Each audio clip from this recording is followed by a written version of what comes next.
Oftentimes when I'm playing card games, because I play so many of them, I'll be looking at a card and wondering, what would this card do in an entirely different card game?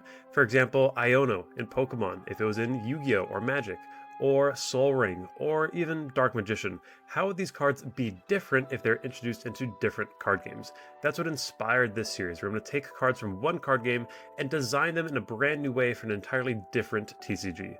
For the first episode, I want to do Yu-Gi-Oh! And translate them into One Piece cards. Partially because I've stopped playing Yu-Gi-Oh! As much recently and done a lot more One Piece stuff, but also because I think they're pretty close in ideas at least, and kind of how they play, that it could translate into a really cool strategy. For this video, I'll introduce the original card from Yu-Gi-Oh! And then showcase the card I've reimagined it for One Piece. If you've never played One Piece before, I recommend watching this video on my channel, which gives a brief introduction of the game. As we go through more of the cards, the overall strategy and flavor for the deck will make a lot more sense. Starting off with the Magician of Black Chaos, this iconic monster shows up in Yugi's deck during the Duelist Kingdom arc, and it's really bad. Being a ritual monster makes it largely unplayable from the get-go, and having no effect makes it so much worse. I've reimagined it as a blue-black leader for One Piece. It has the ability to trash 2 cards from the top of your deck and discard a card from your hand, to reduce the cost of your opponent's character by 1, or raise the cost of one of your own characters by 3 into the end of your turn. The second part of the leader's effect will make more sense in a little bit. You'll also see that Magician Black Chaos has the Chaos typing that is going to show up on most of the cards for the remainder of the video. I'll be going from the lowest cost to the highest cost of characters, with a couple exceptions as they won't make sense if I introduce them early. And starting us off, we have Sangan. Sangan in Yu-Gi-Oh! Was a way to search cards out of your deck when he was killed, and so I wanted to keep that flavor present here. Sangan is a 1-cost searcher that will look at the top 5 cards of your deck and add a Chaos card to your hand, and then put the rest on the bottom of your deck. It's pretty standard for every deck in One Piece to have a searcher or two just like this. I was considering making Sangan an on-KO effect to match the original card, but I thought that'd be really bad because your opponent would then never swing into it and you'd never be able to trigger it. So to give the deck some consistency, it's going to be an on-play effect. Secondly, we're going to have Kuriboh, a staple in Yugi's decks, and it has the ability to reduce attack damage to 0. I felt Kuriboh was a perfect counter and blocker for the strategy. While he doesn't really do a whole lot else, I think having him as a blocker and counter is very synergistic with its original effect of reducing damage. And so its 0 attack makes it pretty weak, like the original Kuriboh, but I think it's a pretty solid card to include in the deck because of its Chaos typing. The next 3 characters are Blade Knight, Didi Warlady, and Kaiku the Ghost Destroyer. Blade Knight was known for being a really solid attacker that could negate the effects of flip monsters. Didi Warlady was removal for your opponent's cards and would banish them, and Kaiku the Ghost Destroyer prevented your opponent from messing with their graveyard and had solid attack stats. The new version of Blade Knight focuses on his solid attack and the ability, when attacking with 1 Dawn attached, to trash 2 cards from top of your deck to facilitate the effects of other cards in the deck and load the trash with Chaos type cards. I debated giving him the Banish ability as well to prevent their opponent from taking any cards from their life, but I felt that would be a little too strong for a blue-black deck to have access to. For Kaiku, I chose to really change his overall design. It didn't really work with One Piece as a card game, so I kind of just kept his overall look and solid attack stats. On play, Kaiku will draw 1 card, and then if you have 2 or less life remaining, you can draw a 2nd card.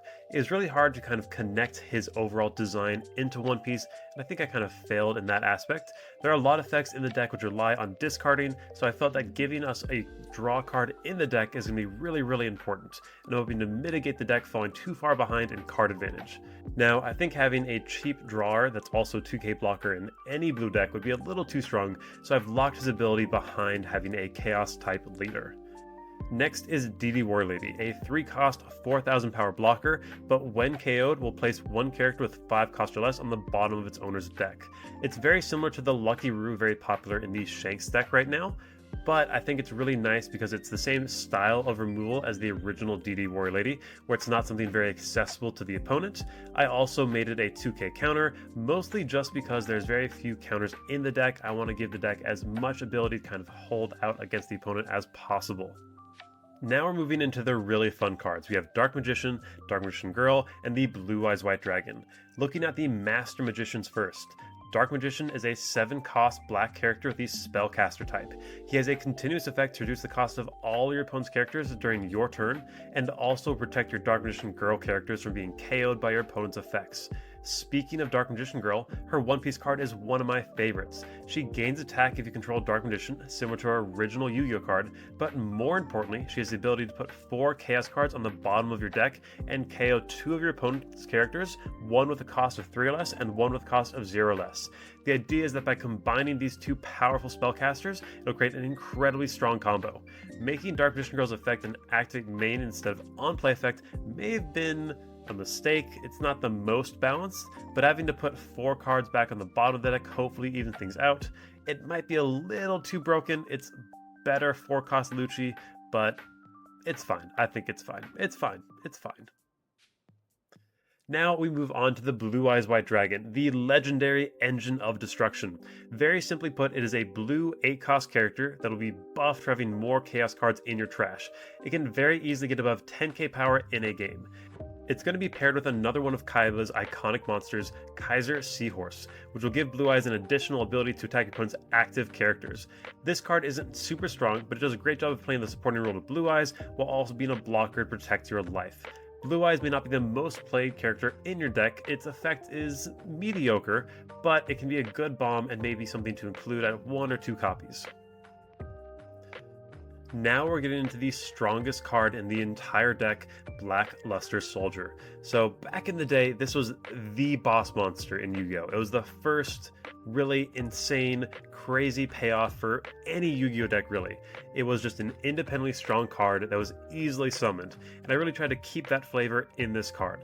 Black Luster Soldier has the ability you can put 4 Chaos characters from your trash to the bottom of your deck, and then tap 4 Dawn and play them for free. And then on top of that, he has the on-play and when attacking ability. You're going to choose one of these, either KO one of your opponent's characters with cost 6 or less, or this turn, if Black Luster Soldier successfully KOs one of your opponent's characters, you're going to deal 1 damage to their life. Now, you might be thinking, Kiru, this is insane, this is broken, this is going to break the game. 100%, that's the point. I designed this card to be as crazy, dumb, powerful as possible because I want it to get banned. I want, just like the original BLS, this card to be crazy, broken, cracked, so much so it gets immediately banned or limited right after its release. I think that would just be really fun to see. I wanted to keep that original flavor here. I know it's broken. I know that theoretically on your second turn, if you went second, you have 4 Dawn up. You could have discarded a couple Chaos characters from your hand with your leader's ability, milled a couple more, and you could very easily summon this guy out on turn 2. I'm aware, it's crazy, but technically in Yu-Gi-Oh! You could do the same thing. You could discard cards like Thunder Dragon, kill one of your dark monsters like Gravekeeper Spy, and then boom, turn 2, BLS. Now, moving off of Black Luster Soldier, we have the events in the deck. There are 4 events total, the first 2 being Heavy Storm and Mirror Force. These cards are iconic to messing with your opponent's board, but I had to change them up for how they work to keep them somewhat balanced for the One Piece card game. Heavy Storm is a counter to give your leader or characters a boost in battle, but it is also a way to remove all stages on the field. This felt like the best way to keep the original flavor of Heavy Storm while also keeping it relevant, because I think if it was just a 1-cost destroy all stages, it would not be played in any deck. Next is Mirror Force. So I think if I took Mirror Force and put it in the One Piece card game, it would be just the worst thing ever. Destroy all of your opponent's attacking characters or attack position characters, aka active characters, would be way too strong. Wiping your opponent's entire board would just be insane. So instead, I made it a counter card, just like Heavy Storm. It's going to be a little more expensive than Heavy Storm for 3 Dawn and discarding 2 cards from your hand, but a very important difference is that if you have 0 life left, you can destroy 2 of your opponent's active characters with a total cost of 8 or less. It's a very strong payoff for a very high investment card that's only going to be good very late in the game. But in Yu-Gi-Oh! It often feels that 1 card can completely turn the game around, so I wanted to include that in some of these counters. Finally, we have the last 2 events, the iconic Pot of Greed as well as Metamorphosis. Pot of Greed is a bit expensive at 4 costs, but it draws 2 and trashes 2 from the top of your deck to fill up your trash with those Chaos monsters very quickly. Metamorphosis is the reason for the leader's ability, because I wanted to keep the idea of tribute summoning in the game somehow. You're able to raise the level of your characters with your leader's ability, and then play Metamorphosis to play stronger characters from your hand via quote-unquote tributing your monsters. It may be a bit too strong. Theoretically, you can get a 7-cost Dark Magician out on your 3rd turn, but considering there are some decks in the current format that can cheat out 5 and 7-cost characters on their 1st or 2nd turn, I think it's okay. The characters played off Metamorphosis do come in rested, so they aren't necessarily going to stick around if your opponent is very keen on removing them. If this deck really did exist, there are some One Piece cards that would fit very nicely into it. Suru would be a great include to reduce the cost of your opponent's cards for easy removal while also being a 2k counter. And then Tempest Kick and Finger Pistol would be some great events to include as well. Manchury would also likely be an automatic include with its incredibly strong effect to bring cards back from the discard, as well as Rebecca for the same reason. I would also say the 4-cost Kuzan could find its way into the deck, along with 5-cost Sabo being a very strong blocker that will protect your characters.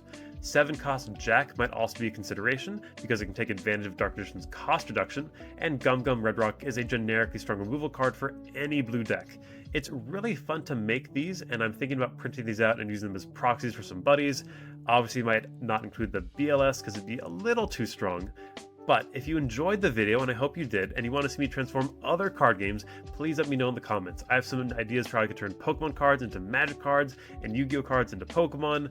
I'm very excited. So if you're interested in that, please like, comment, subscribe, and have a good one.